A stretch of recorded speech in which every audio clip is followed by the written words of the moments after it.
Send this over to those people trying to watch. Oh, Louder Louder said at 7:37. I think it froze. I think you're right, Louder Louder. So if you see this in the future, just know that you are the man and I am not. Anyway, so let me go back Someone's got to to be. Rise. Where's Rise? There we are. Rise. We got a squirrel. Let's go. Oh, I'm gonna go with the cast. Okay. Monsters and magic, the battles within. From dragons to dungeons, a thrilling ride. Action Surge podcast where legends collide. Action Surge, it's time to embark on a podcast journey where dungeons fall. Venture forth with warriors true in the world of D&D. We welcome you. The credits are rolling. Yep. Yeah, so when I started it, it must have just crashed or something, but it didn't crash on my end, so I didn't have any way of knowing really. But Tim said something. I'll But, blame it on the solar flares. yeah, Right. so it's non-existent ones, I especially. didn't do the technique. Barney playing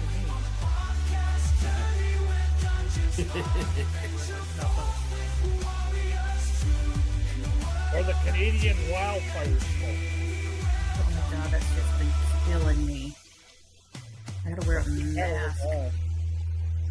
Is it The other day, the is whole it sky really here at Holland, like is it a really gray bad? haze. Is it really bad if I say I didn't even notice? All right. Probably. All right. Oh, you were talking about that right now over the stream. It's awesome. All right. So here we are back. You heard us all talking over the credits there.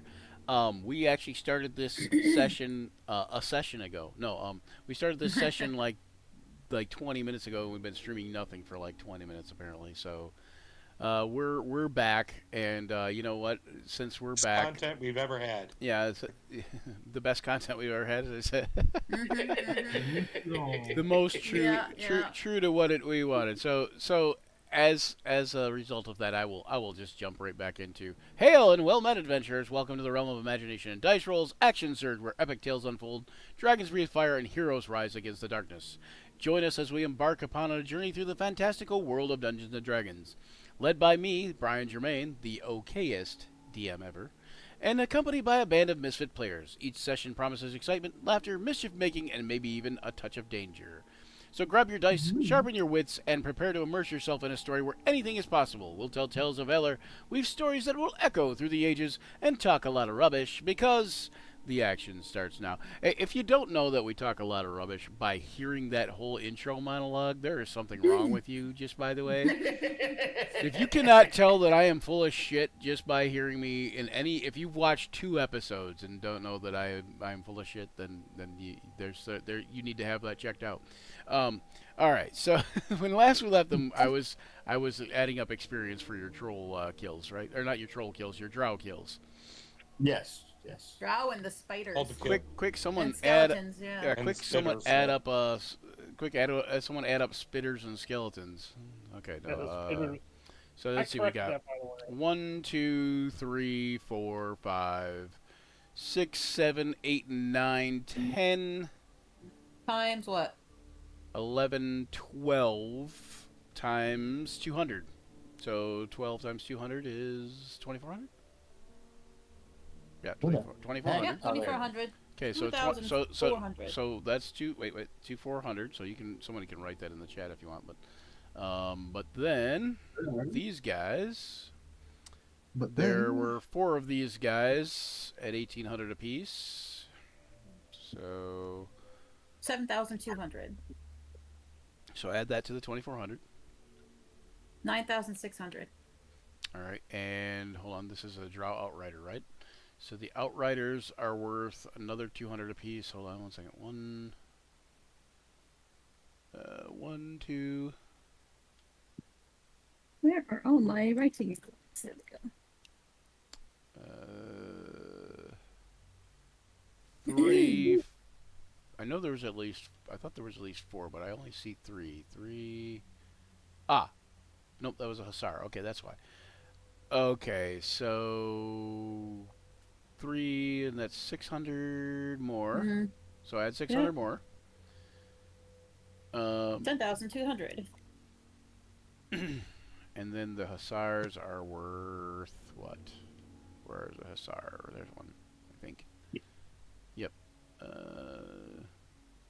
7. Okay, 1, 2. Mm. 2. Okay, I guess there was only two Hussars, so I add another 1,400 For each, or just for all of them? total. Add another 1,400. Okay. And add another 700 for the Zasta. Okay. And then you go to the GM layer. 12,300. Ooh. Another 450 for Mina, Larithar. But she is not dead. She is merely defeated and routed. Just to keep that in mind. So what is the total there so far? 12,750. And then divided by 6. 2,125 each. 2125. 2125. 2125. XP each. There you go. So that will be, and then you guys can kind of guess where you're at and stuff with that. And then you guys were gonna, John, it says you were gonna talk to the trolls about harvesting spiders. Yes. They indicate that one of them is, that Bog's buddy over there, Knob or whatever his name is, he decides he tells you that he's the expert butcher, and he can field dress a spider in no time flat, and so when you talk to him, he can give you information about harvesting spiders, but it's only as it relates to cooking. All right. I will, or eating, because they don't always cook stuff. Right. Talk to him, and I'll be like, well, I would like to harvest any useful parts other than that also. So I would like to help him dress the spiders so that I can remove any useful parts that I can sell in town or maybe use for to get for spell components and stuff like that, if he doesn't mind. I will let them have all the meat that they want, but I'd like to take any other useful parts.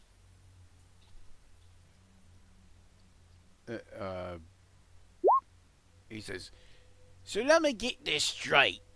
You want the crap, and we gets the good stuff, right? Yes. He looks at you, he kind of, narrows his eyes. He's like, are you sure that's what you want? Yeah, let me do the processing, and I will let you guys keep all of the meat. He looks over at Bog and he says, I'm not sure why he's asking me this, Bog. And he says, he's like, Bog's like, meh, just go with it. And he's like, all right, I suppose. And he doesn't see a downside to this. Seriously? Like, you're going to take all the junk and we're going to get to eat all the meat? This is a good thing for them.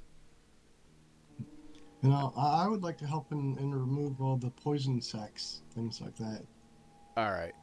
So let me go to... let me go to this here. Did you guys make me a whatchamacallit? A check yet? Not yet. Yeah, survival check? Survival Not check. yet. All right, so go ahead and make me a survival check. All right. And we do it at advantage since both of us are working on it. Yes. Like all of us or just them? Just whoever's going to make the check. 14. 14. Is it really? Okay. Yeah, not my best, but So I don't need to make a check. Uh, Just- you should pick one of the two of you and make it, but I'm going to take the first one as John's, so you guys should decide between the two of you who should make it, and then one of you should make it for each of the spiders. All right. I will do the So first spider, I guess. what is your so John, you've already done the first one, so but what is everybody's survival? I have +5 to my survival. Yeah, I got +4. So you might want to let Tindris do the check. Yep. And you have a survival skill, John, right? Yep. Survival proficiency. All right, yeah. So Yep. so I would recommend letting Tindris do it and giving her the help action, and when she Yep. has the help action, then she can do the. Okay, so I don't see it there. You know, I'm gonna have to look up something else. Hold on. Thieves Guild. So if you go to Thieves Guild, 5e, I think that's what it's called. It's really a cool site. It's just called Thieves Guild, and they have a bunch of loot tables as well as harvesting tables. So you can use that if you're not using Hammond's Harvesting Handbook, and you can just type in what you're looking for, like spider or steeder or whatever. And whoops, hang on, it's giving me an ad, man. I fully support being supported by ads though, because not everybody can afford to run a huge website for. How do we change our All right, so experience 14 points on this new fucking sheet? You would go up to the Good luck. gear up in the corner where your name is. Okay. Oh, okay. Also, are you guys able to level off of that? No. No. Okay. So spider silk. You were able to harvest some giant spider spinnerets. You can basically as a skilled harvester. So you would take this to like a tailor, especially one that specializes in cloth or linens type thing. And a skilled harvester could extract over 100 feet of thread from this.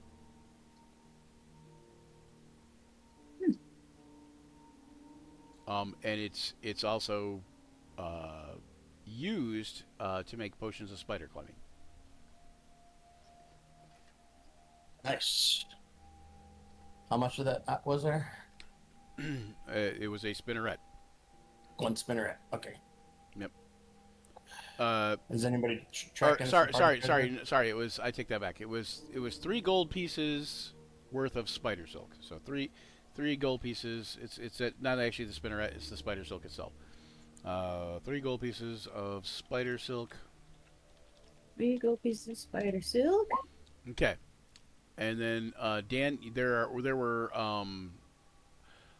I believe 9 spiders left. 1, 2, 3, 4, 5, 6, 7, 8. Hold on, I gotta zoom out a little bit. So 1, 2, 3, 4, 5, 6, 7, 8, 9, 10 spiders all together. Yeah. So 9 spiders left. You're gonna make me 9 checks. You can either make them consecutively or you can, do one at a time. All right. 23. Ooh. All right. So I just make them in a row, and then you can Okay. decide Yep. what we get afterwards. Yep. Just So one?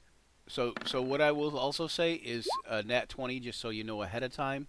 A nat 20 Uh-huh. will double the yield in this case. Okay. And 2 is an 18. Okay. 3 is also 23. Yep. 4 is an 18. Okay. 5 is a 24. Okay. So far, so good, 6 is also a 24. right? Yep. 7 is a 9. 9. Okay. So that one is nothing. 8 is a 23. Okay.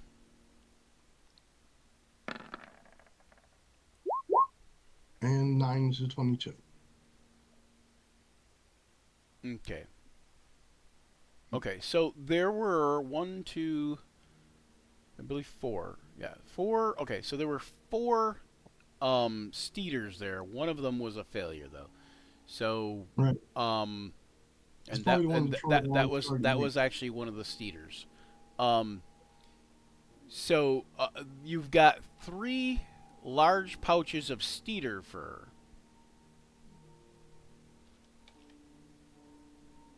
So I'm going to do 3x that, right?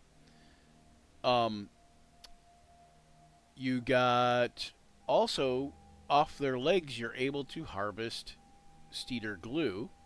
So you've got three things of 3 batches of this. So it's 5 vials each is essentially what it is. So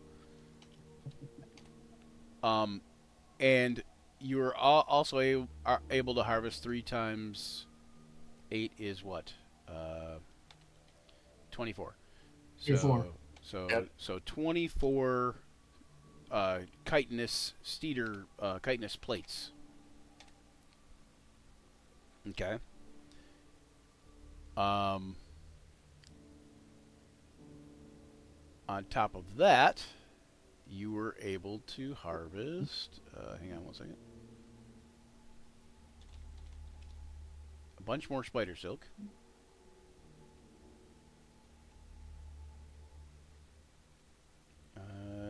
Giant spider, yes. So 1, 2, 3, 4, 5, 5. So 5 more things of the spider silk. So 6 altogether, right? So 30 gold pieces worth of spider silk then? 6 times 3 would be 18, 180 gold pieces, right? Or no, wait. No, 6 times 3, wait. So it's 6 altogether. So where it says okay, the rolls were, hang on. So the 3 gold pieces of spider silk times 6. Okay. 180. No, 18. Sorry. 18. 3 times Oh, 6 is oh, 18. 18. Okay, Yeah, gotcha. All right. Yeah. So the spider silk, here, let me just put that in there, times 6 total. So there we go. But you were also able to extract spider venom. That's what I'm looking for. And the spider venom, you were able to extract 18 vials. 18 vials. 8. Dang, I deleted the whole thing. Vials. And those are the most valuable thing here. And they're worth 10 gold pieces each. Oh my. So that would be 180 gold pieces just by themselves. But again, you can also use those poisons, and you can actually refine the poison.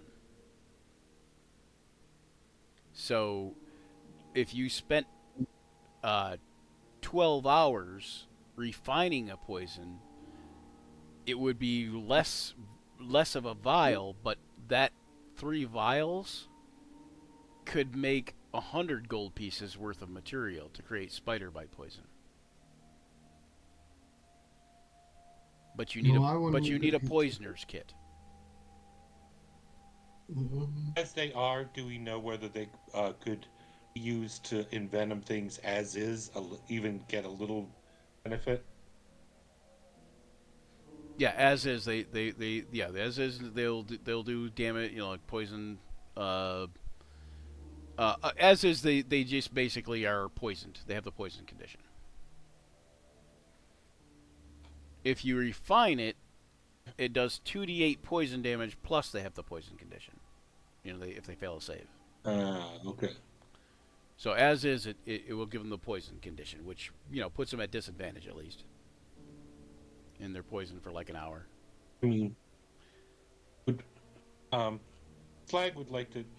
Um, I know this pod treasure. Would someone mind if I just carried one of those, just in case I have an opportunity to, where that would be advantageous? I mean, you can distribute the rest of them however you want, but could I just have one to carry?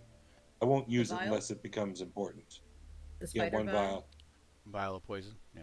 I know that there are other people who are better at using, poisons more effectively, but I wouldn't mind having one. Just I wouldn't know who that would be. just remember that a vial of poison, I believe it gives you 3 to 5 doses. I can't remember. I think it's 5. So if you refined it, it would give you, a fraction of that. But it'd also be a single vial would be worth about 33 gold. 33.3333. Well, I guess my thought is that, well, Slag's thinking that, eventually it's party treasure, and that, if he doesn't get an opportunity where it's a good to use it, it all goes back in. We all get the money. But if there's a time like, holy crap, boy, I wish I could add a poisoning condition to one of my things. It would be nice to have one there to do that. Yep. Yep. So that's more what he's thinking about. I was going to say, fine with me if you take one. Yeah, I mean, technically, we're all due 3 each, so by all means, Mm. I'll just note down that you've got one. Hold on. Let me look. Get to my character sheet here. I had to figure out how to add stuff to this sheet. To what? To the new improved 2024 sheet. Oh yeah. I'm just gonna try dragging it across, see if it works like that. It is difficult. Yeah, you can drag and drop to some degree, and you have to use a 2024 thing. Yep. But I will take and put actual gold in to take all the vials, and then you guys can split up the money. I will also say that the Steeder fur is worth about a gold piece a piece. So you got 3 large pouches, right? And that's each pouch is worth about a gold piece. Right.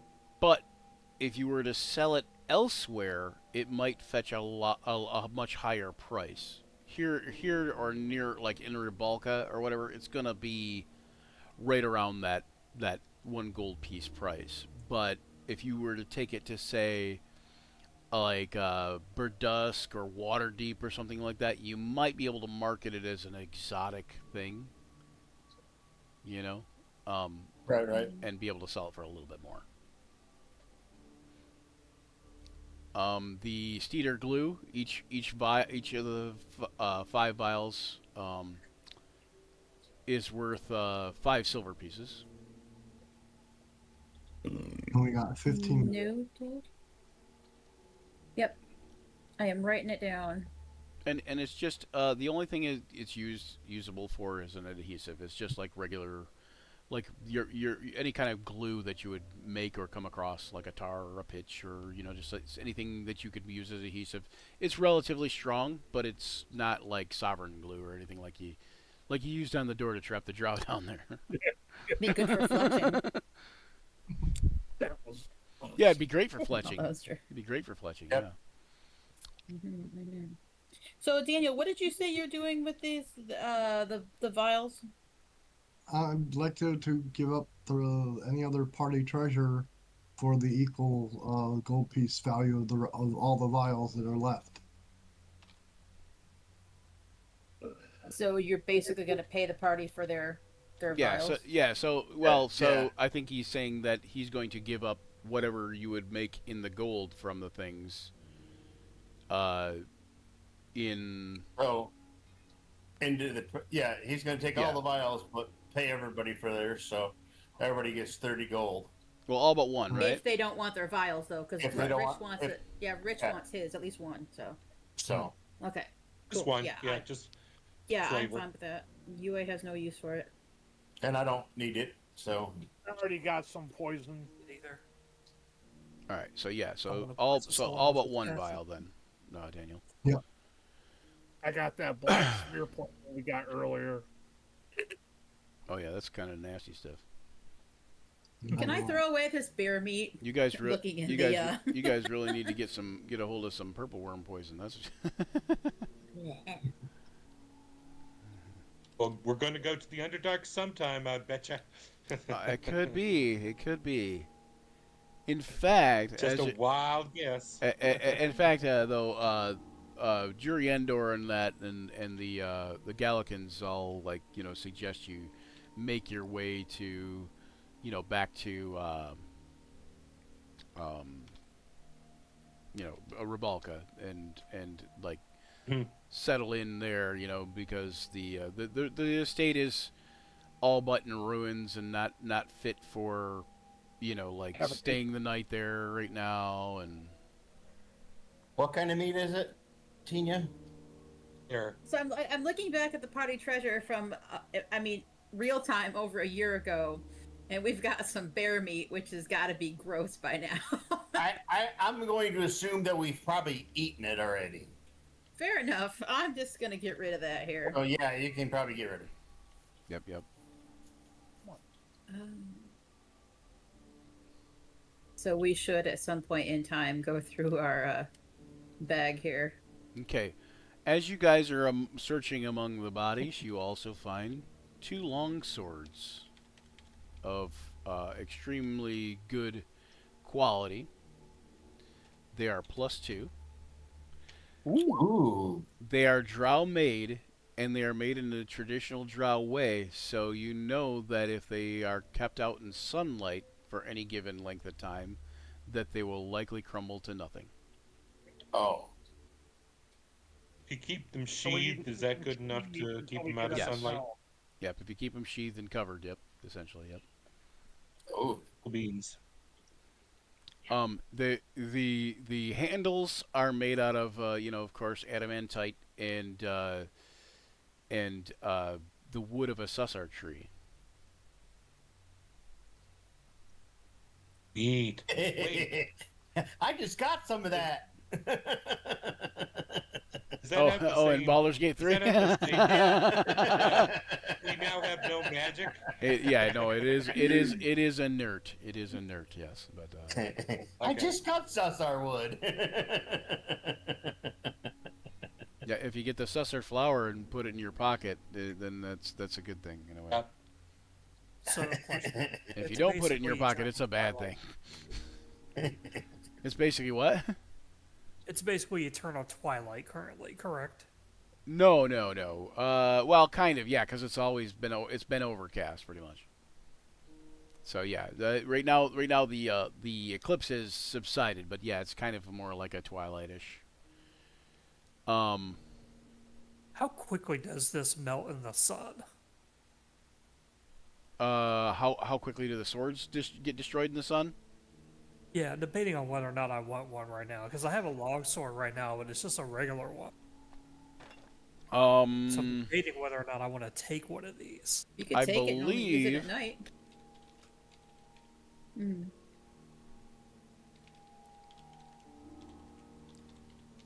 Hang on. Yeah, but what?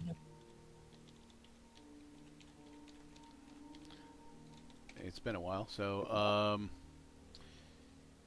So these particular swords were probably just because of the quality and because of how like the magic ability of them would probably take about 12 days. After 6 days, they would probably be equal to like +1 swords, just because of how much they've taken damage and decomposed, so to speak.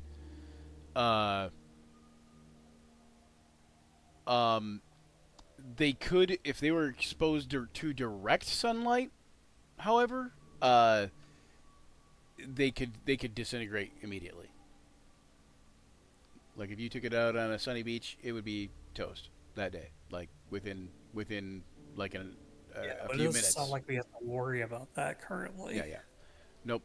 Just exposure. It starts decaying after 2 minutes of exposure, or 5 minutes spread over 5 days. The disintegration of Probably it, at least the get a couple fights disintegration out of it would set in basically after 2 to 12 days, if you were using it in normal sunlight. If you kept it covered and hidden and that kind of thing, then it would be okay. Indirectly, even in the scabbard, it probably wouldn't be okay by itself. But if you kept it covered, like with a cloth or something like that, then it would help.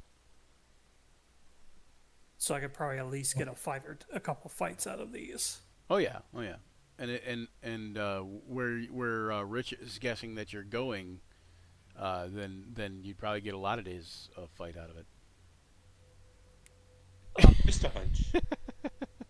I'll take. If you were in the Underdark, they wouldn't disintegrate, is what I'm saying. At what point are you over encumbered? Because I'm thinking I'll take both of them as long as it doesn't over encumber me. It should say on your sheet. I was gonna maybe take one, because it's better okay. than the axe. It's better than the axe I have right now, because my axe is only +1. Gotcha. I'm fine with that. Like, what I'm thinking is take one, use it while it lasts, and then default to my regular longsword. Gotcha. I was originally taking both, but if you want to take one of them, then yeah, I could take the other. Sorry, what was the question you were asking about this character sheet? Whether or not I would be over encumbered. Oh, encumbrance, okay. Thank you. Yeah, encumbrance is based on. So at the bottom of your thing is total weight, right? And if you had realistically, let's just do a little trick. If we changed your half plate from 1 half plate to 30 half plates, then it says over carrying capacity, and it turns red there at the bottom because you're now carrying 1,278 pounds. But so it'll keep track of that encumbrance for you. But basically, your carrying capacity should be equal to 15 times your strength score, which is 18. So that is...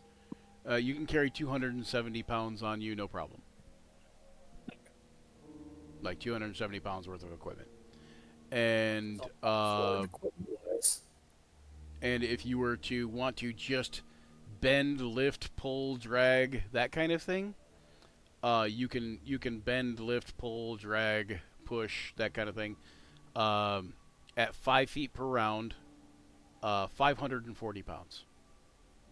No problem. Okay, cool. No problem. So yeah, I'll take one of the 2+1s. How do I add it now? So you can go up to the compendium here, the 3 books at the top, and type in +2. Plus, if I can do it, +2, and long. Oh, actually, just type in longsword because it should give you a longsword +2. Yep. You taking 1, 2 silver horns? Not logs. Yeah. Not longsword. Okay. That's a different thing. Noted. Longsword. There we go. And then you can take and you can drag, like scroll down the list till you find the longsword +2. And use the 2014 one, not the 2024 one. And then drag the longsword +2 over to your sheet.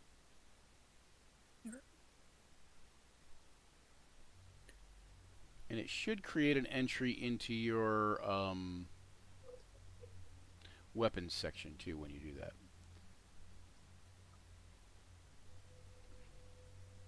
All right, and you said the 2024 one? No, 2014. 2014. Got it. Yep.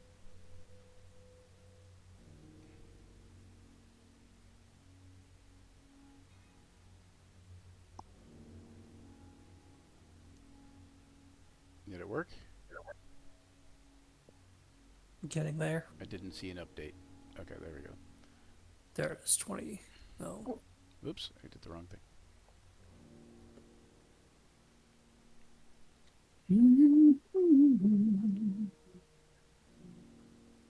2024.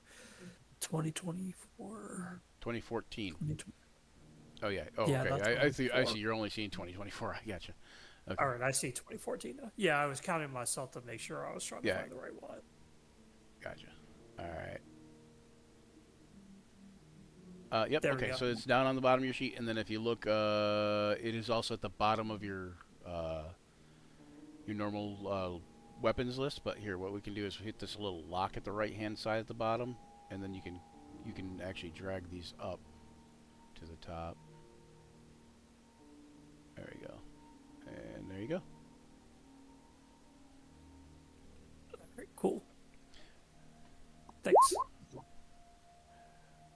Silverhorns made a longsword. Oh no, longsword attack against himself. I love it. Consult Limlaw subtable. One of those swords was the one that somebody knocked out of the guy's hand, and it was on the ground right here.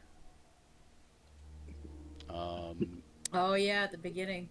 You find also 6 crossbows.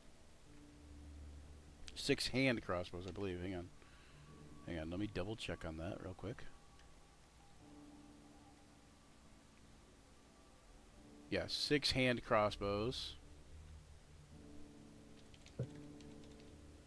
I vote to just leave those behind if no one wants them. 4 short swords. Any of those look special? No, they're obviously of Drow make, but they're not. They don't look anything special. And they look like they're also made not in the traditional Drow way. They look like they're made to bring to the surface. Oh, I forgot the hussars. So there was 2 hussars. Uh-oh. Ruh-roh. I broke it, George. Oh man, I hate it when I do that. Oh, I thought I broke it. They are wearing. Okay, so there are also 2 Drow Elven chain shirts.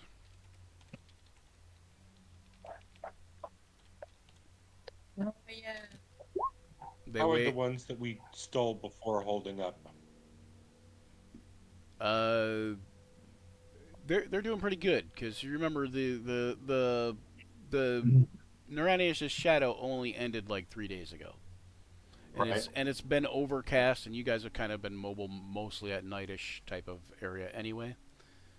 I'm But wearing a cloak And over trying top to of be it. aware and wearing cloaks over them and stuff like Mhm. that. We've got the umbral cloaks and such. Under my robes here. see, the Zasta. Yeah, I already give you her hand crossbow. She also had a short sword. So okay, so So make just that like an make that FYI, 5 you short already swords have total. some of those. Sorry, go ahead. What was that, Brian? Didn't mean to interrupt you. 5 short swords total, not 4. Oh, okay. Yeah. So and that's it. Good. The Drow Do they Elven. have any crossbow bolts? The crossbow bolts. Yeah, they do. Let's see, 5 total. Oh, hang on. So let me do this. Any of them look cool? So 5 times 5 is 25. So we're gonna do this. This is a weird way to do it, but I'm gonna do it.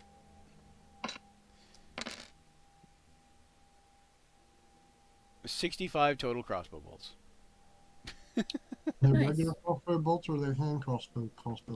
Hand crossbow bolts. Actually, I don't believe there's a distinction. No, I just thought the hand crossbow bolts were smaller. Crossbow bolts are pretty Oh, small, I thought so too. small I thought they were already. more like Substances? 1 second. What's that? Are those crossbow bolts coated in any substances? They're all coated in the Drow sleeping poison. There you go. And the quivers they're in there are also what is it? However many crossbows there was that many quivers, like quarrels.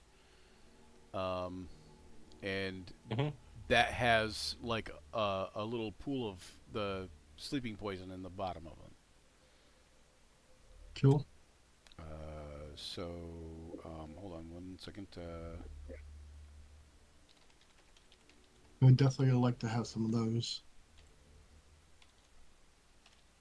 I How wouldn't long mind is having poison some too. smeared on a bolt or an arrow good for? 1 use. But what if you've got it I think But like you pick it up off the ground and I put it in with my other arrows? How long does the poison stay good on my arrow if I don't use it? oh, probably like a day or three, like that. After a day or three, I would figure probably too much would be rubbed off or just dried up, to where it's not as effective. Mm.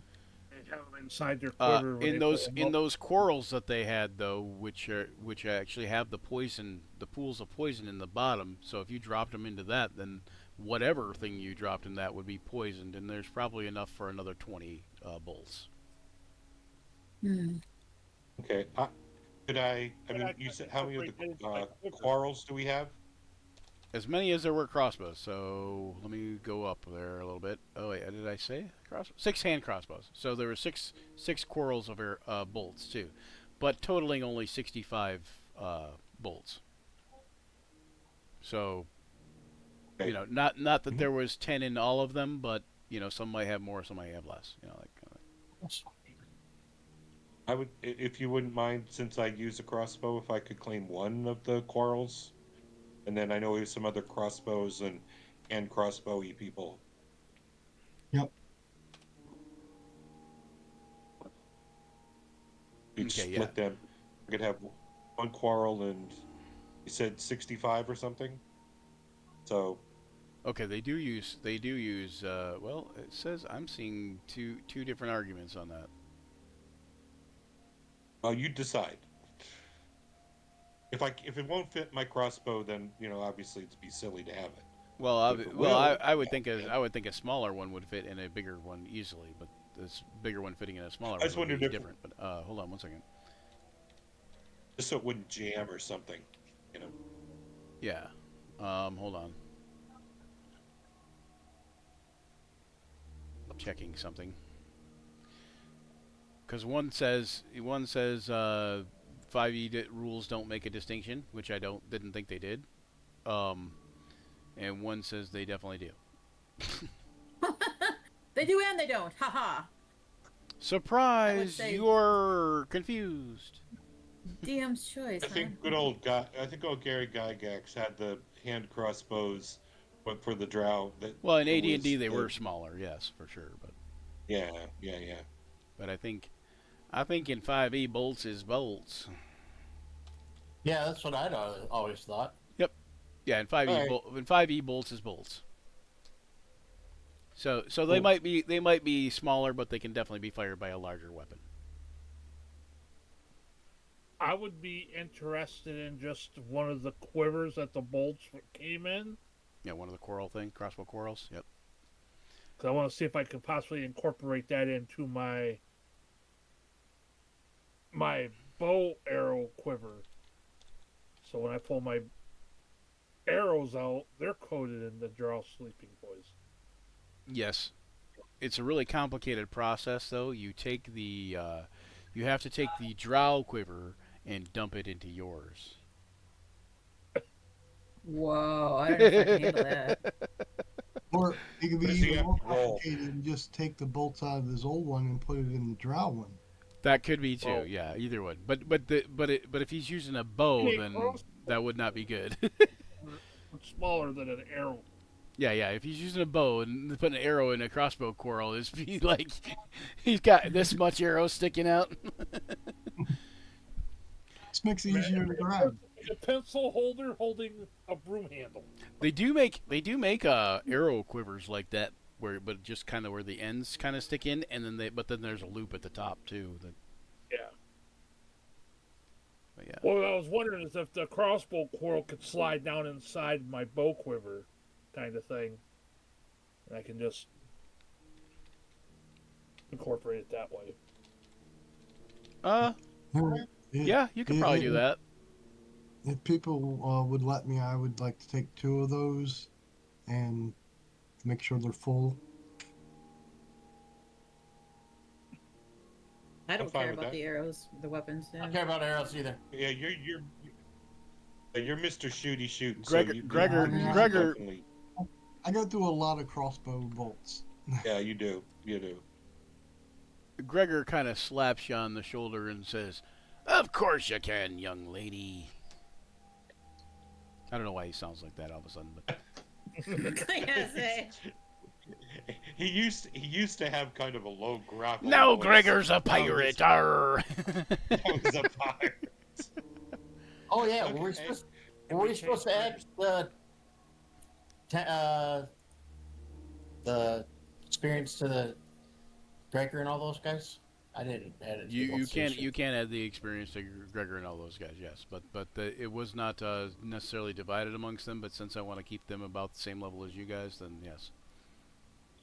And they were involved. Alright. They were involved in the battle too, so you know. But yeah, you just go ahead and put them at 25. What is it? 25. It's up there somewhere. 25,572. Yeah, 25572. Yep. Oh, we're bumping them right on up, aren't we? Woo! Yeah, and they might actually get a level because you guys think it might be a level higher than they are. Yeah, we are, but they're close behind us. Yeah. So at any rate, Question. If Gregor is going to be a pirate now, can we change his name to Steve so that we have Steve the pirate? Pirate Steve. No, cannot do that. It's not allowed. But then who are we going to share our treasure with? Yeah, they'll be going up to level 7 still. Yeah. Well, you guys are level 7 too, though, right? Yeah, Yeah. they So were still 6. Yeah, we're just. but- You could just add the. I guess you could just add the. That's fine. You can just add the overage, or you can put them at the same level. It don't matter. You got to assume that they've been doing stuff and fighting Drow on the way to get back to here, and they've been doing stuff That's back what in I figured. town and that kind of thing. So you can bump them up to where you're at. All right. Keeping out grinding away, getting those experience points. To fight their way back to town. That's right. Let's go kill another bunch of rats in a cellar. We could use the experience points. Rats in the cellar. They've been out grinding. Yep, that's what they've been grinding away. I've killed 300 wild pigs. South Park And- reference. They've been killing Most of them wild was pigs. piglets. Most of them was piglets, though. They were coming right at me. You had to rip them right off their mama. They're coming right for us. I'm scared. They're coming right at us. What's 12 times 3 is 36? 36, yeah. Yep. Still is. All right. All right, all right, all right. All right, so when you guys get back to town there, you guys go back to Rebalka and you guys hang out there for a little bit at the inn. And Yep. So Which is- we're. I mean, that's which is- a week's journey, isn't it, to get back to Rebalka? yeah. So we can if you want to hand wave it, we can, and if you don't, then we don't have to. But I'm willing to hand but wave you it also simply don't because- you also don't Yeah. have to go all the way back to Rebalka if you don't want to. Mind you, it sounds like you guys haven't had a decent night's sleep anywhere but the Gallican estate, and that was interrupted by a fire and a battle. Right. So you Right. guys kind of feel like you could use a sleep at an inn, you know? That would be nice. Can have some people have some people listen to my stories and songs that have some appreciation for them. But about be nice. halfway I got there. this. Oh, go Be ahead. nice to get a rub down Oh with oil. no! Well, I was going to say about halfway there, Maya, the dwarf that's with you, says, I think they can handle getting them back the rest of the way. And he says, if you guys come with me this way, and he kind of points off the trail a ways, he says, I think I know a way. As in, like, a Wait, shortcut do to what? town or something? Or, yeah, way to what? He says, well, I have to tell you the truth. Blueberries? He says, blueberries, yes. How did you know? Shit, the jig is up. Blueberries. What the fuck, John? Peanut butter. You're all just playing a fantasy role playing game. Barkay. I have to tell you the truth. You're all just playing a. Yes, that's what it is. Okay. So no. Is the Muffin Man? He says. He says the truth is, I've been traveling both above ground and below for a while now, searching for allies to come to the aid of Emblah. He says, You know what that is? He says, where I was, when I was captured, where you found me. He says, I was captured by a Drow raiding party. He says, there was, the reason I was coming up here was to get adventurers or allies that could come and help with the fight against the Holoth Drow. He says, and over this way is an old ruins, and I haven't been that way in a while, but considering that the way I came out was overrun with Drow, I think that if we went through this ruins, it could be a back way into the Underdark, and also a way to get back to the kingdom of Emblah. Ah, you were Drow in the way. For Drow? What? You were Drow in the way. Yes, yes. He says, yeah, that perhaps none. He says, I think if they would have known about this way, they would have been pouring out here. What makes you think that the one who escaped didn't return home this way? He says, well, because we've been traveling on the road for nearly a day, and they went north. He says, but I guess they could have circled back. He says, but I would think that they would have went the way that they came out, where they captured me. Hard to tell. Which is, he says, which is of But course you say over toward. probabilistically. He says, of course, is over by Adric's Valley. And the other day, There's only one way to find out. Oh, wait. Richard was trying to say something in the middle of the thing, so we'll go. What was that, Richard? all I was saying is, so what you're saying? Can you hear me? Okay. Yeah, you stopped and Am cut I out coming for a through, second. or? I can hear you now. Yeah. Okay. Yeah. So what you're saying is that probabilistically, going this way, we will get to where you would want us to go to help out and possibly find this fancy item we're looking for by running through fewer drow, and they might have less of a chance of knowing about us, even though it's possible that the one that got away circled around, but that is a lower probability than them running off in another direction. Is that sort of what you're saying? I believe so. Yeah. What do you say, Alright. buddy? I'm not exactly sure what you said, but I'm pretty sure I got the gist, and yes, I think that's what I'm saying. Hey, fewer drow's good with me. He says my cousin Quaron is the best blacksmith in the kingdom, and we could visit him too while we're there, and I will gladly make sure you guys get a good rest for the night once we get there.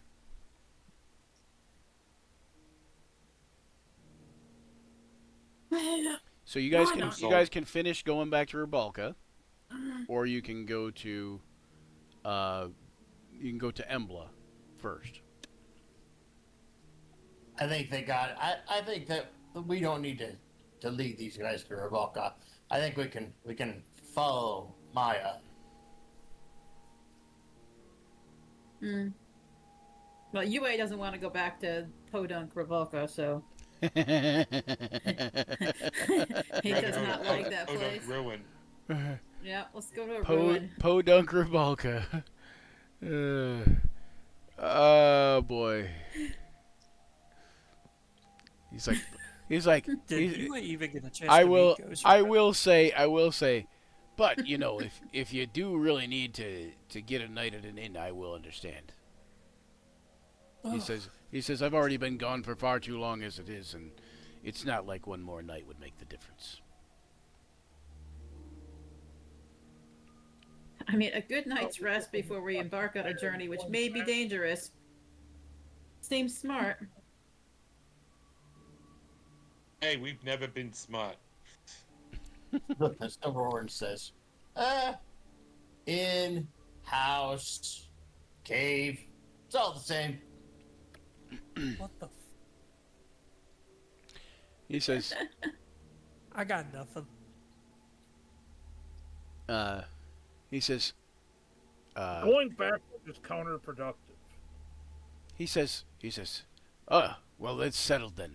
We should probably move on. And he goes and he talks to Myharl Griffinwind, and you see Myharl nod his head, and yeah, Jury Endor wasn't there, right? I said he was at first, and he wasn't. No, yeah. So Myharl nods his head, and he says something to Thyron, and they all kind of gather, and they kind of like do the Griffinwinds gatherers thing, and high five, and hands up. I don't know, whatever. Anyway, so and so they all agree, and they take the two nobles and the two commoners back to Ribalka with them, and along with the rest of the commoners that came to help you guys, or the acolytes, I should say. And make sure everybody's all safe and whatever. As you're parting ways, one of the Gallican lady, Alexandria Gallican, comes up to you guys and says, I hear you're leaving. I hear you're continuing on. Is this true? Yue just looks at her like, bitch, I don't have to tell you shit, and turns around and walks away. I know, right? And she looks to the rest of you. Yeah. Well, yes, my lady. We have been found that probably some of the ne'er-do-wells that we have accosted you, that they're also accosting Maya, and an opportunity to go and deal some vengeance and such out to them. So we understand that you could, under the tutelage of the of the Gryffindor people, you can make it back safely. So we're going to go off and see if we can smack some heinies of these bad people. The Gryffindor people. All right, so she says, "Oh, well, 1 second." And she walks over to the counter, and she, or not the counter, the, what do you call it, the wagon. She walks over to the cart, and she pulls out, like, she opens up a little chest that's on the wagon, and she hands you guys 4 potions of healing. Yeah. And she hands you she struggles to pull a sack out of the coffer. A sack for catnip. Yeah. Something like that. She says it's really heavy, and it's a rather large sack, but it's probably this big around, this sack. Mm. And she and her husband helps her with it, and they clunks to the ground in front of you, and it makes a clanking, jingly sound that you're all too familiar with. Yep. Bag of My money. ears immediately perk up. And she says, you may take this, and we award you it graciously for the help with this, for the help with us at the estate. All right, I'll pick it up. Okay, you pick it up. It is heavy. It's Yep. about 160 pounds. Holy Ooh. shit. And when you look in, it's just all gold. We are very appreciative of this gift. And she kind of just nods and like looks down and kind of walks away. Safe travels to you. And her husband I kind do a of bow and nods and waves, such. and Yeah, and it is 8,000 gold pieces. Ooh-wee. That's a lot. Is noted. You figure this is just about probably almost everything that was in the Gallican estate treasury there.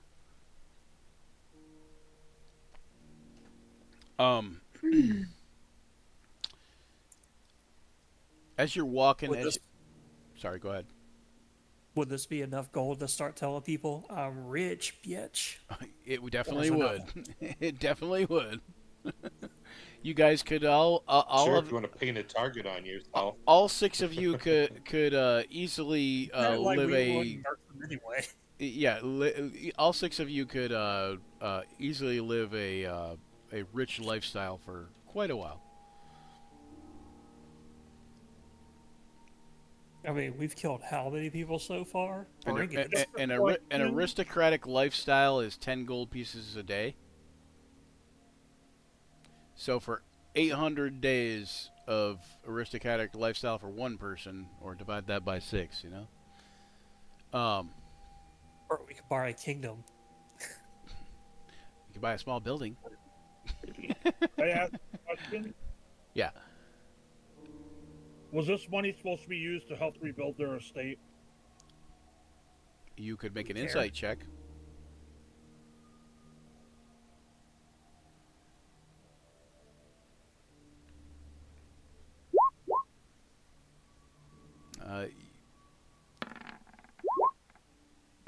Tinders, let's see, Farkas, Scotty, Insight. Scotty, you're not sure, like you said, you're not sure if you care. Tinderus and I don't Silverhorns also doesn't care.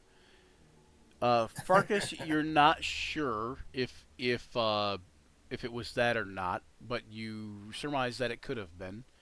Tindrus, you think that, given the amount, that at least some of it definitely would have been going toward rebuilding the estate. You also do know, as far as them being nobles, that they will probably come up with the money somehow, one way or the other. But also that taking this money could result in ramifications, as they are nobles and respected nobles of the community and that kind of thing. So there might be some kind of ramifications towards you guys in the future. But you are 8,000 gold richer, so there is that. and I might add that UA has a bag of holding. Mm-hmm.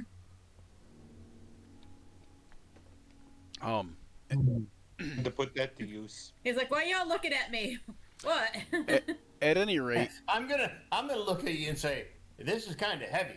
We should probably put this somewhere safe. I knew he was going to say safe. Sharing the brain today, apparently. So shortly after you begin walking, Maya begins recounting something, that something has changed over the last few months in the underworld. Relations with the Drow have become strained, and therefore, and eventually were cut off altogether. Whereas previously there was an uneasy truce between the Drow city of Holoth and Emblah. Now Holoth has declared war on Emblah. At first it was mere trade sanctions, until one by one all of the underworld races withdrew from their treaties and severed ties with the dwarves. Severely severed. Anyway, severed ties with the dwarves. Yeah. A short while later, they started raiding dwarven caravans, and then the Drow House Gullion, the recent rulers of Holoth, declared their presence, basically kind of showing exerting a show of power, basically. Maya kind of says he thinks that House Gullion is to blame for all of the changes that have happened, and that they're planning on something larger than just harassing the small city of dwarves. He says it has something to do with the moon shard. He's pretty sure. With them stealing it or whatever. When he, What do we know about the Drow? I mean, do we know about the houses of the Drow and the fact that they're politically fighting often amongst each other or junk like that, or don't we know that? everybody make a history check. Histoire. Where are you, UA?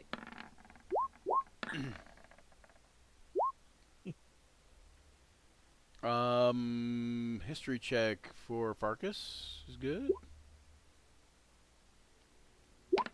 I am Five. lagging. Callan, that's good. Okay, I tried to roll it. UA doesn't give enough. Ooh, a nat 20 from somebody. Okay, It looks like. take the first one. Oh yeah, okay, I see. You rolled Yeah, twice. Dang. Too bad, It so got sad. stuck, so I rolled it again. That's so 17. Silverhorns, you want to make a history check or no? I did. It was a 12. Not as bad as my 7. I don't see a 12 from you anywhere. Oh, it was actually, yeah, it was the first roll. Oh, it was the first. Oh yeah, because it's a different thing. I see it. Okay. Yep. Okay, so you and I was Scotty allowed both to got do it 12. with advantage because I'm a smart aleck. I could get a 23. You might be able to do it at advantage anyways. Or do you have don't you have something that's like that? Like what kind of bard what kind of bard are you? Lore bard. Right? Lore. Yeah, so don't you have advantage on history checks anyway? I don't think so. Not on. Certainly, I don't think I do it at 2014 version. I mean, it's certainly an area of interest of mine, and I could sing songs about it in junk, but I don't think I have in-game a advantage on history checks. Okay, one second. Let me double check real quick, because Unless you want to give it to me. well, you get Jack of all trades, which gives you starting at second level, you can add half of your proficiency bonus rounded down to any ability check you make that doesn't already include your proficiency bonus. Are you proficient in history? No, but I mean, it should add that in from the sheet, doesn't it? If you have Jack of all trades. It did not. Oh, yes, it did. Yes, it did. Okay. I don't know that it doesn't always work for stuff like that. So like the monk thing has some problems. Oh, okay. I was just double checking. It says 1d20 plus proficiency plus intelligence. No, so it didn't. No, so it didn't. Oh wait, yeah, so it didn't. So so that 17 would actually be what's your proficiency bonuses now, guys? 2. 3. 3. Is it 3? Yeah, 3. 3. It looks like 2. Doesn't matter. It'll still be 1. What? If you take half of it rounded down, 3 would it's still be gonna 1. Add 1. Oh, I got you. I see what you're saying. So yeah, so it'd be half of it round down. okay. Then maybe it is. Oh, okay. What's your intelligence?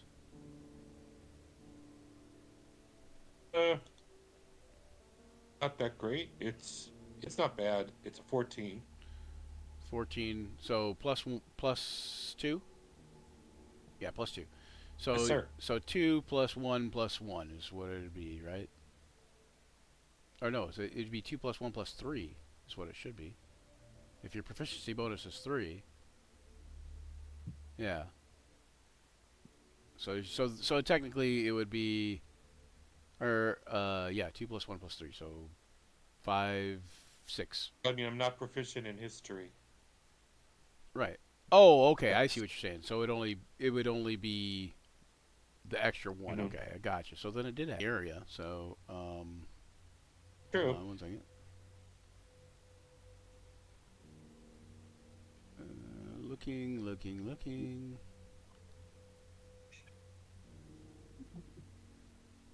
Yeah, I'll just give you that advantage and go with the 23 because that it Thank makes you. sense since you're that you'd have advantage for this area. What I would say is that since you know this area, that you know that a lot of the Drow from like the Menz or Baranzan area actually come up to the surface these days and actually interact with people. Not all the time because there's several of them that are just still downright nasty and want to go back to the old ways and this, that, and the other thing. But you're not that familiar with Holoth, only from being in this area, are you? And basically, it's a small city that, by comparison to Menzoberranzan, that essentially was basically considered part of Menzoberranzan, but since it was a separate city, they kind of just decided, hey, we're going back to the old ways, and we're gonna annex ourselves from you guys, and like we're not part of you anymore. And so that's kind of that sounds familiar as to what the thing is. The houses they do have, like, you would know this about them either way. Even in Men's Verandas still, the houses play a big part in who rules and that kind of thing. Now, as far as the intrigue and stuff like that, you might not know a whole lot of it, but you know that there's a lot of metaphorical backstabbing that goes on, and some literal backstabbing that goes on. I know it exists. I just don't know the details. Right. You've never heard of House Gullion until you came to Rebalka. But you have heard of Emblah, but you believe that Emblah is a group of dwarves that was, basically found their way out of Mithril Hall and ended up here. Mithril Hall being only like 100 miles away. I'm skipping a jump. And you believe that it was many moons ago, so to speak. Like probably centuries ago that Mithril Hall was lost to whatever dwarves, and you think that this place, this Emblah, was probably founded as a way to they were searching for Mithril Hall, but said, hey, this place isn't so bad. Let's set up roots here, and that kind of thing.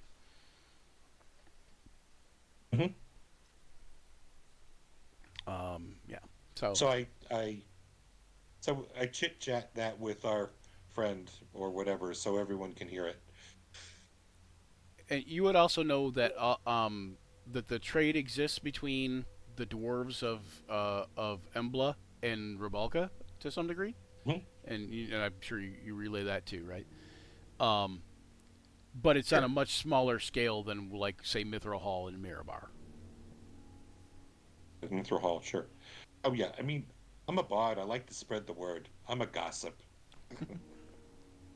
Don't tell me no secrets.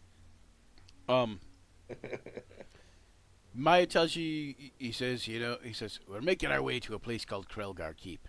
It's been ruined for quite some time, he says, but, well, in order to maintain our food supply down there, and the economy, we built new roads and established new relations with other races, and of course it angered the Drow, who responded in force, killing or capturing every dwarf they came across, along with hijacking and looting our caravans.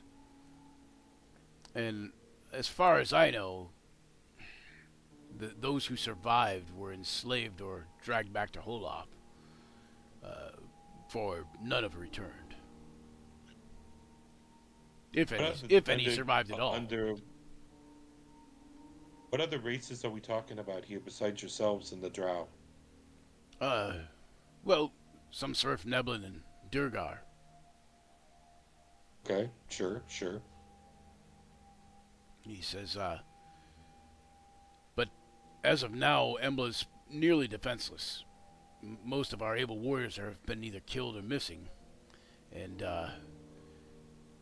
I'm sure Holoth has grown stronger while I've been up seeking allies here in the upper world. I was... Have you tapped anyone from Rebalka? He says, no, like, as I said, on my way I was kidnapped by the Drow. Ah, that's right. And he says, so I was hoping that perhaps the Griffin Winds Gatherers would help. And he says, but I see you, and I see that you few seem much more able even than them. And he says, my cousin Quaron sent me to get help from you, the Tall Ones. He says, the Upworlders. And he says, they may be our last hope, or you may be our last hope, to make sure Emblah doesn't get erased from existence. Nothing like a little pressure. You might want to, if you have some extra people, going and look to get some more people as well. They're not as green as they might seem, But you could probably use all the help you can get. Those Gryffindors, they come through in a pinch. Gryffindors, yeah.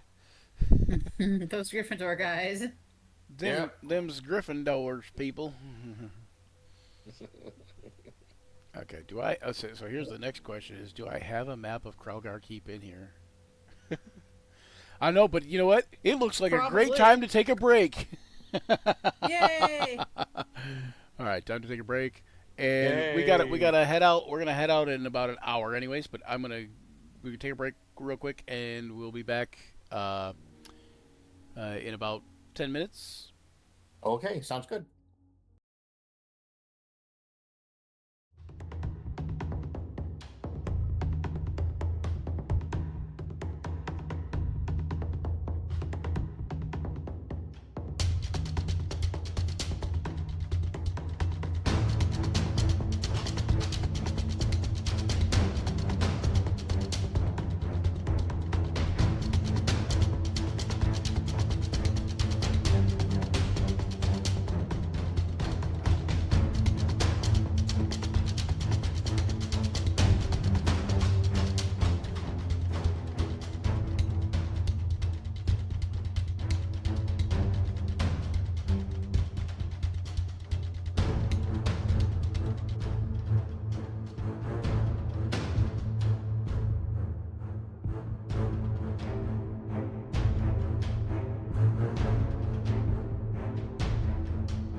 Okay, there we go. Meanwhile, at the Hall of Justice. Meanwhile, at the Legion of Doom. Yeah, so, you guys travel for about 2 or 3 hours when you come across a large clearing. One second here. This is going to be saved as something or another.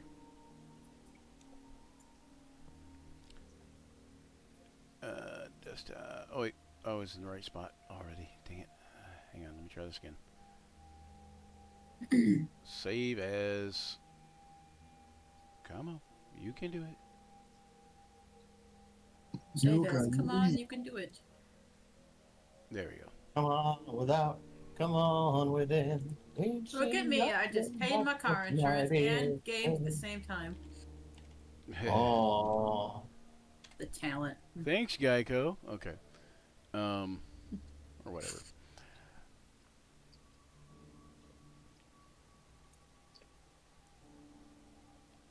Okay, so this here, we're gonna do this way, and we're going to not fit to page, adjust page size. That's what we want to do.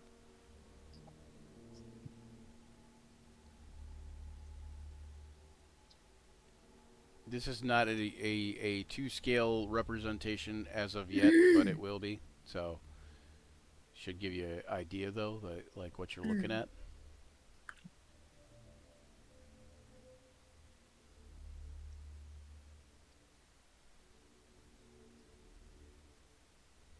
Adjust page size. There we go. Okay. So, let me move you guys down to here, or actually move this up to there. There. Where are you guys at even? I don't know.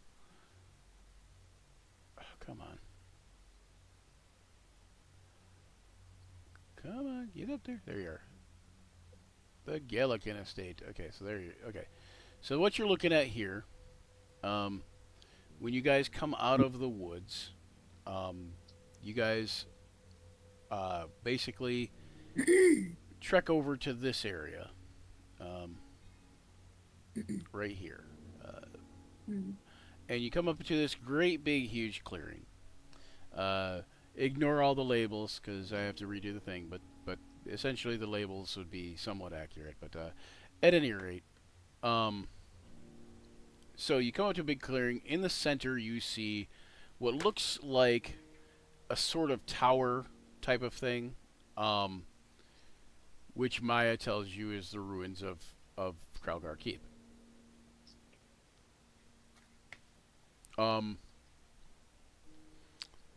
Make me that history check at advantage again, there, Lore Bard. Lore Bard, Lore Bard.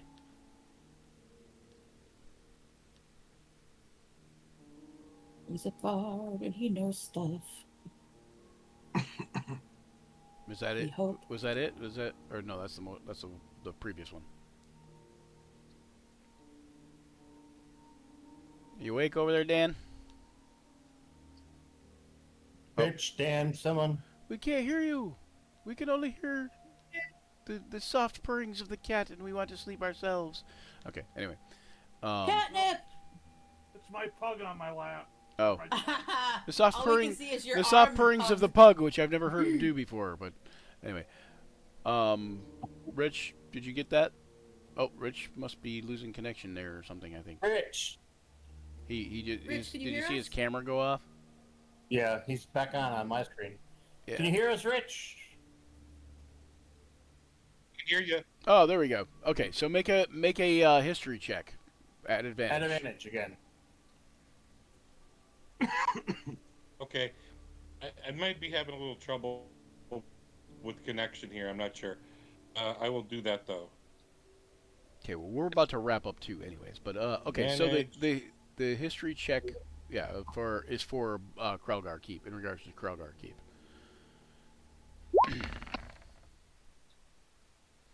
Ooh, 12. Okay, Double 12. all you really know about Kralgar Keep, and Maya unfortunately knows even less. 24. 24. Add them together. I'll give you my inspiration. Mm-hmm. Inspiration. Yep. We want to roll a d6.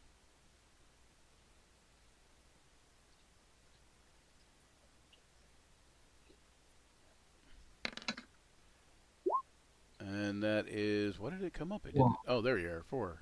Must be having a little bit of lag on my end too. But okay, so 16 is respectable. You know that Krelgar Keep was constructed almost 600 years ago as basically one of the Klavix Kingdom's first efforts to gain a secure foothold in the Vicmordir Valley. It was named after a general named Krelgar Thorntalon, who was responsible for routing the barbarians once living in these lands and then overseeing the construction of this fortification. The Klavic efforts failed miserably when a massive Vicmordir retaliatory assault on the partially constructed keep annihilated the garrison here, and neither the keep nor more than a score of Klavecians survived the revenge attack. Now, as that pertains to you, Silverhorns, Yep. this whole valley looks familiar. And anybody, it also, Apollo, it looks very familiar to you. In fact, you remember, for lack of a better term, remember standing on the hill that Krelgar Keep is on, overlooking the battlefield, when you were going to fight the Vicmordir.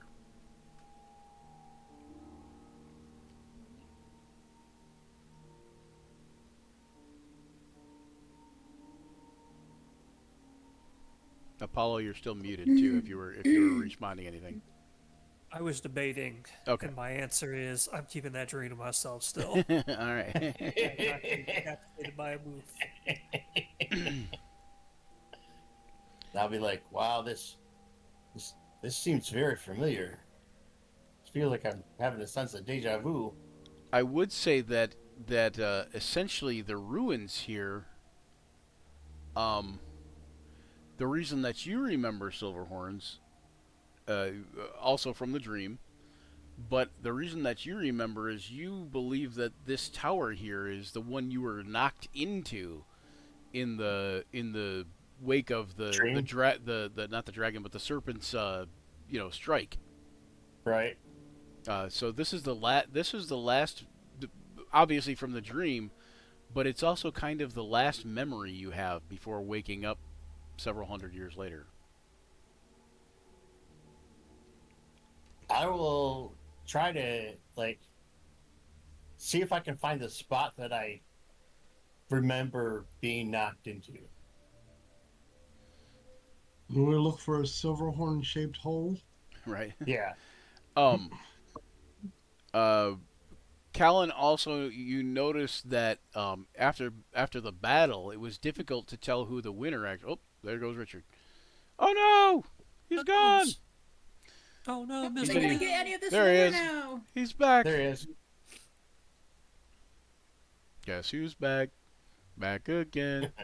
Rich is Richard's back. Tell a friend. Oh, hide your friends. Hide your friends.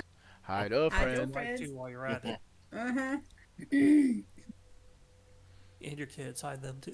Anyway, so we're a little off kilter on camera, but that's fine. So basically, Kellen knows that it was hard to tell after the battle who actually won.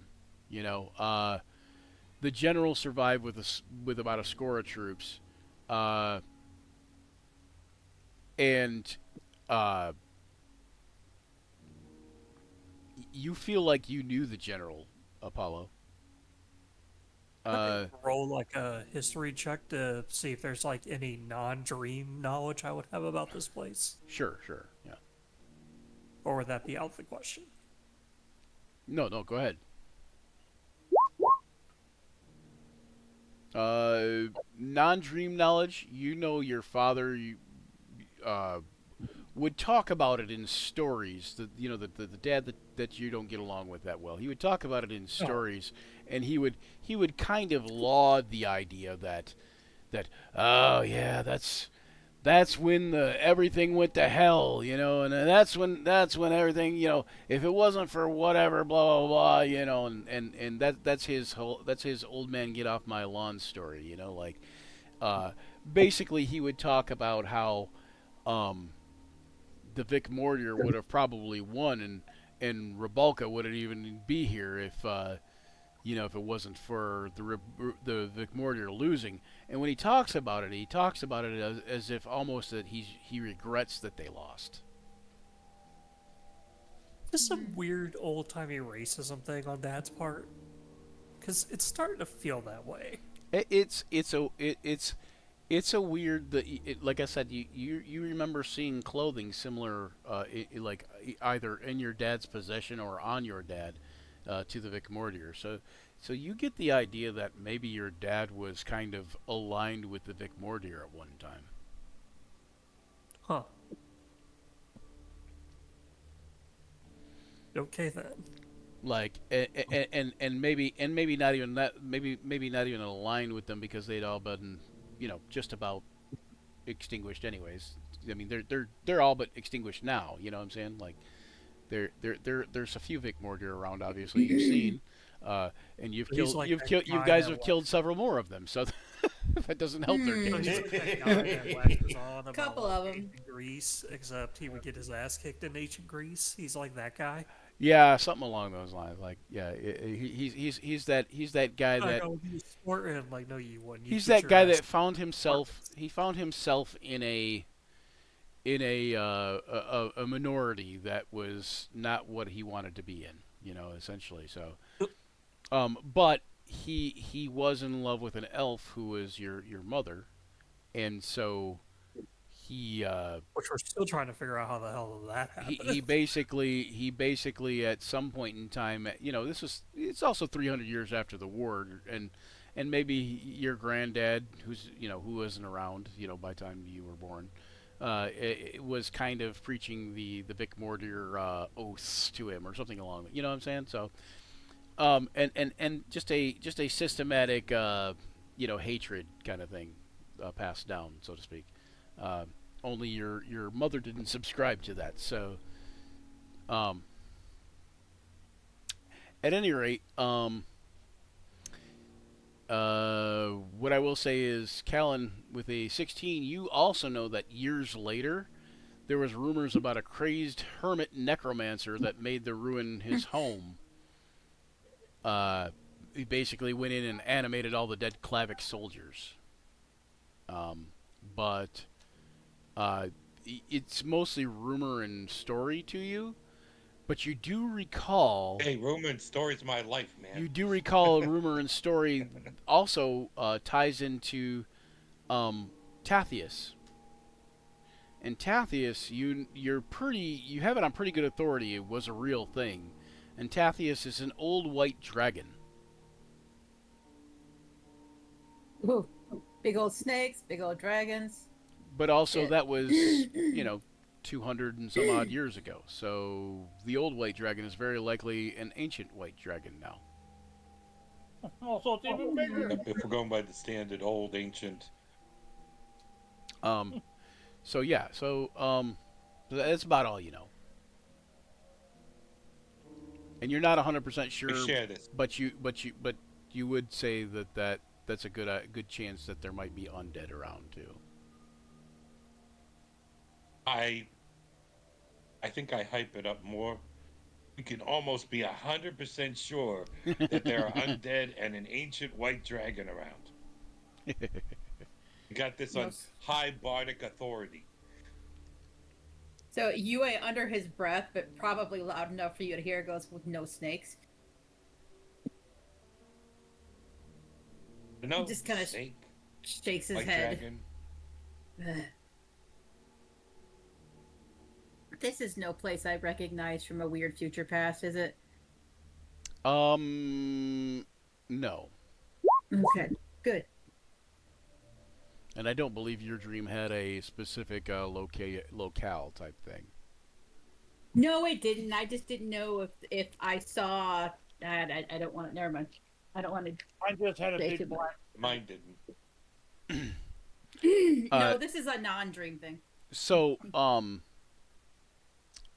you guys are come out near the road. Are you guys just going to follow the road up to the keep?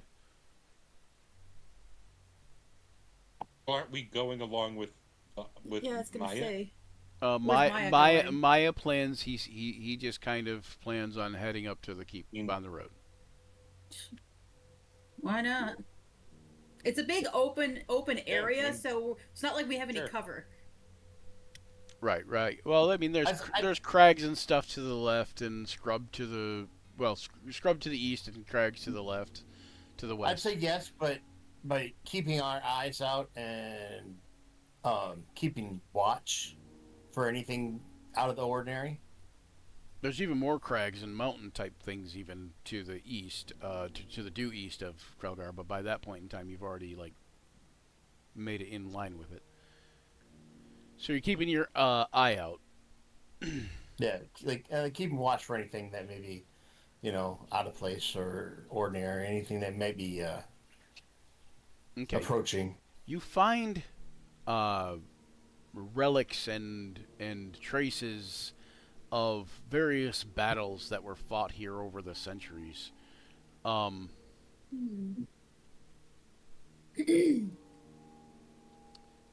see here.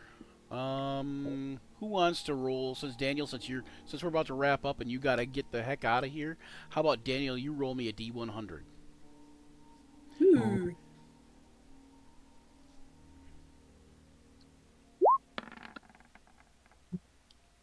Is that 8?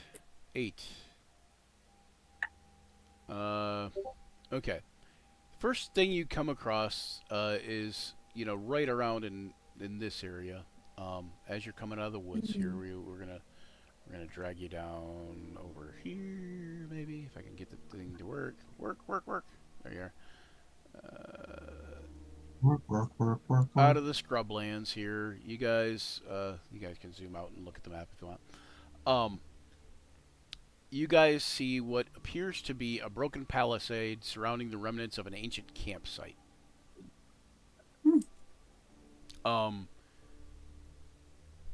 As you approach, Maya stops in his tracks. Like a no touchy, don't do that stop? Or my spider senses there's tingling stop? Yeah, something like that. Like he stops in his tracks and kind of like holds up a hand. Like, yeah, and everybody give me a perception check. Percepting. Oh, come on.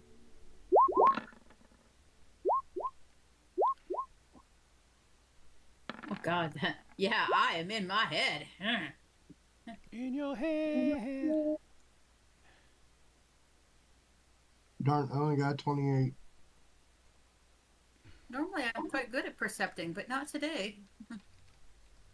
Roll 1d4.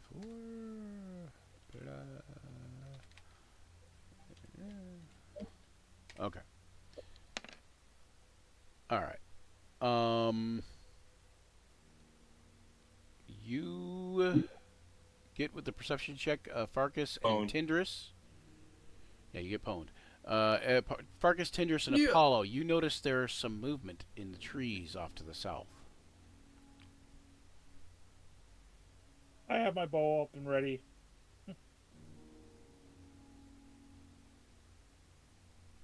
And it looks and I like kind of nod my head to the south. Apollo, the first thing you think of is Adric. The dead guy? The dead guy whose armor he's wearing, yes. What you see is you see what appears to be Farkas, Tindris, and Apollo are the first to notice what appears to be 3 soldiers who look like they're wounded or have spears or whatever shoved through them and arrows and such, and realize that quickly that they're spectral soldiers, and they're kind of just moving around the area aimlessly.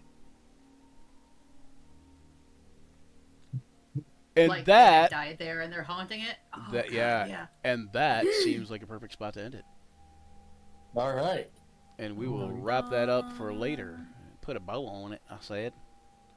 Wrap it up, stick a bow on it. Put a pin in And it. this is where I will say thanks for joining us here on Action Surge, where imagination collides with a roll of dice. We've been battling fearsome foes. Well, we sort of did in a way. If the fearsome foe is greed, and we forge unforgettable memories together. As this session draws to a close, remember the journey never truly ends. Keep rolling those dice, weaving those tales, and farewell. Don't forget to check out Action Surge 5e on all the platforms, including Facebook, Twitter, Blue Sky, Instagram, TikTok, Patreon. Give us some money on Patreon because we need it. We're poor. Anyways, and check us out on YouTube. Likes and subscribes everywhere. We're on that Kick. There's a new Kick site that's like Twitch. We're on there streaming too. We prefer you to come here, but if you want to go watch us on Kick, they can do that too. But like and subscribe and share it with all your friends, and send forth your gratitude with great heaps of money. No, okay. Until next time, may all your actions surge. Action surge.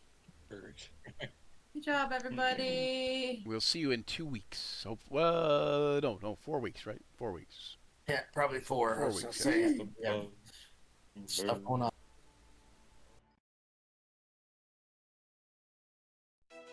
Gather round, adventurers bold in the realm where tales unfold. The podcast of heroes, a quest divine, where imagination takes flight. Let's combine. Roll the dice, let the story begin. Monsters and magic, the battles within. From dragons to dungeons, a thrilling ride. Action Surge podcast where legends collide. Action Surge.